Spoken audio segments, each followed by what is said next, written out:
In this unit, we are going to be thinking about what a consumer society is and what it means to be a consumer in a consumer society.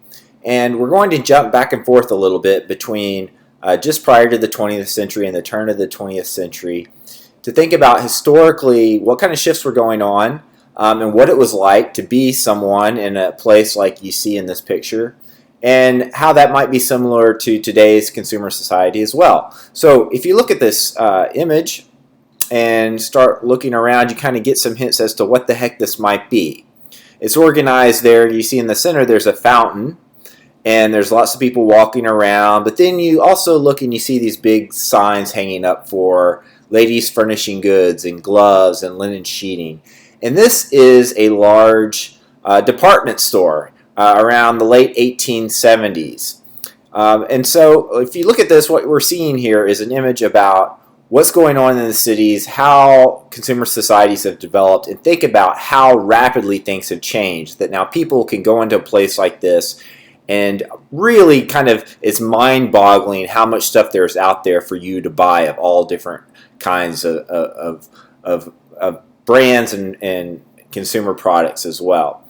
Now, compare this to today. If you just go to the grocery store to buy, say, some olive oil, the situation in some ways similar in that we have lots of different products that really are in many ways interchangeable, right? And they only become meaningful as being different through developing some kind of brand identity or feature that distinguishes them from the others. And that's what I want us to think about in this unit, to really get started thinking about how do you start differentiating amongst products that are otherwise interchangeable, and what does that have to do with having a particular brand name or identity associated with your product. And then, importantly, why do people bother to do this? Why don't people just go and buy the most inexpensive one, the most expensive olive oil, for example, on the shelf? Okay, so in this particular slideshow now, I'm going to focus on talking about what a consumer society is after all. If that's what we're studying in this class, what does that mean? So essentially that means that you are in a society that is dependent upon the constant production and consumption of goods in order to function, right? And therefore, what happens is that more goods than are technically needed by the members of that society are produced.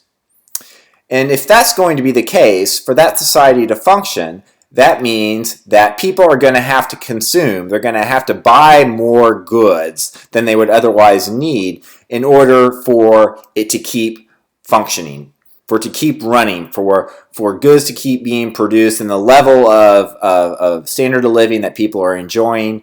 You have to buy more than you actually need. And so if you have to buy more than you actually need, then there's going to have to be broad ideologies, broadly accepted ways of thinking that underscore the need to buy more. It's important to buy more goods, not just what you need. And if that's not a way generally accepted, not a general common sense acceptance in the society, it's not going to work. Okay, so more goods are produced than needed, and we have to maintain this ideology that the need to consume goods is important. And how is that going to happen? Well, it's going to happen through advertising and popular culture. Okay, so advertising images are central in a consumer society to creating that desire for goods and also the constructing of more broad cultural ideas, right? And typically when we think about advertising, the way it usually works is to create a desire for a particular good by appealing to broader, long-standing cultural ideals and consumer desires, right? Connecting the individual product to those broader, long-standing desires. And in so doing, it's replicating, it's further constructing and making popular those cultural ideals. Okay, so essential to thinking about how advertising has to work is that it has to create these kinds of wants for products and wants more broadly in terms of consumer desires, right? And we see that certainly in the ads that we look at, but also in the culture more broadly. And this is one of the things that I want you to do in this class, in the discussion forums that we're going to have for this unit in this week. They're going to have to do with looking at the world around us in ads, but then also outside of ads, to think about how those images are in many ways dependent upon aspiring for a higher standard of living, a grander lifestyle. All right.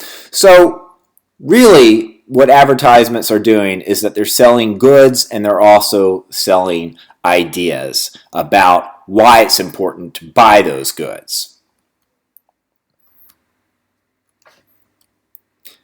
However, it's important to recognize, as part of this class, we're studying advertising criticism, and we see that advertising is powerful. However, it's not all powerful, right? There are plenty of examples of advertising campaigns for products that have failed utterly. Even companies that are very successful in other ways may put a ton of money into a product and marketing it, and people just don't buy it, right? So there's lots of examples of heavily promoted goods that have failed. It's not enough just to throw a bunch of advertising at something. If there's not a connection between some desire those consumers feel, right, and your product, it's not going to succeed. So all this really is about accenting that, indeed, while we were critical of advertising and kind of large-scale forces going on, the individual certainly has agency, and consumers have power in resisting advertising. And that doesn't mean advertising doesn't work.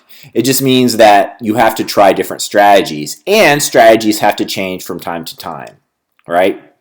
And we'll see that there are cycles of advertising strategies changing in response to consumer attitudes. And ultimately, those broader desires that ads tap into, as well as what people use products for and how they make them useful and what they choose to become, quote unquote, cool at one time or another for people to purchase, that is shaped by the people that use it ultimately. And though the industry and through advertising may attempt to shape and show us how to use these things, sometimes people use them in very different ways, and often the industry is trying to push those in a particular way and then respond and see how are people going to use these things? How might they be more prone to using them if they're marketed in a different way based on how we see people using them? Now, there are some critical sides here to thinking about this model as well. I started out talking about this notion that for the society to function, you have to create wants, and advertising has to create wants in order to keep people buying more goods than they would otherwise do so. And one of the aspects of this that we ought to reflect upon is, well, okay, so that's what the economy needs to run, but is that the best way to base an economy?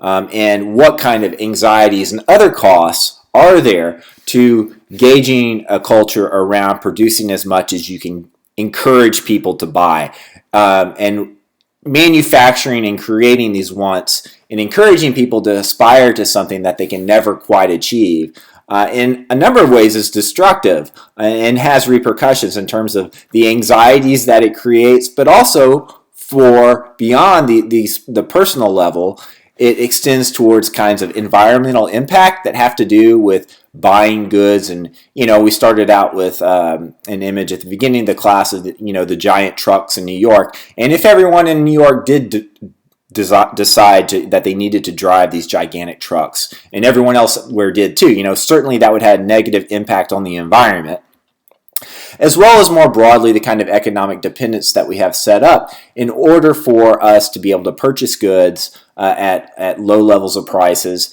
That means that people around the world are going to be living at particular low standards of living in order for us to get these things that we want at the cheap prices that we want as well. All right, so always in here we are thinking about the individual, but also how the individual impacts more large-scale issues tied to consumer culture.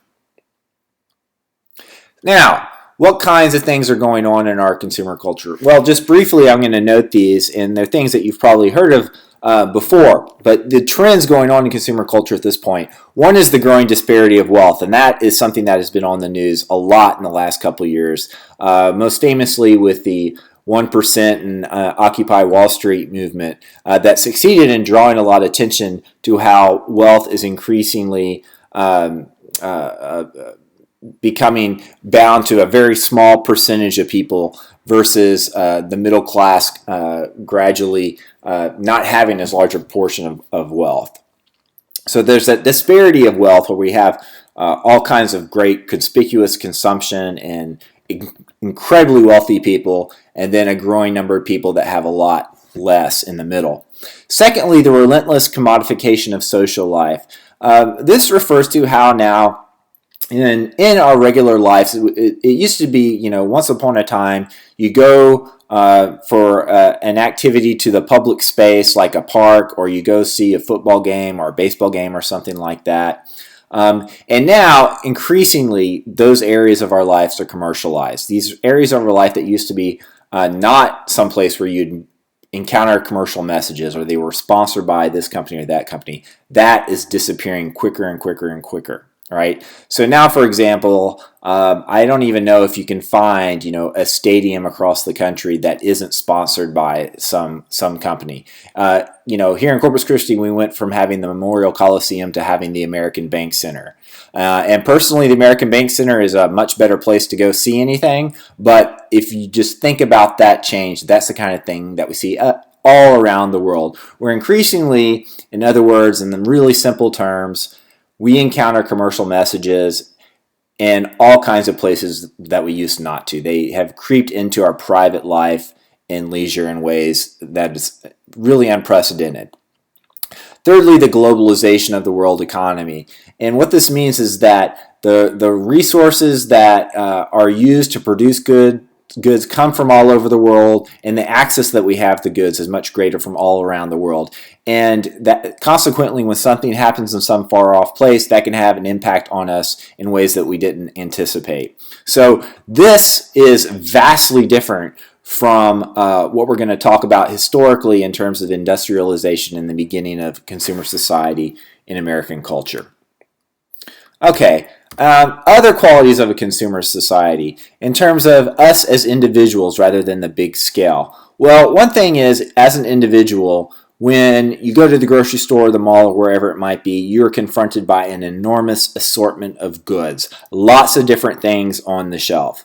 And I have a friend who used to teach at A&M Corpus Christi, and he grew up in a country behind the old Iron Curtain. And when he was a kid and a teenager, he used to talk about you go to the grocery store and there'd be these big shelves and there would just be like one bottle of vodka or one loaf of bread in the middle of the shelf.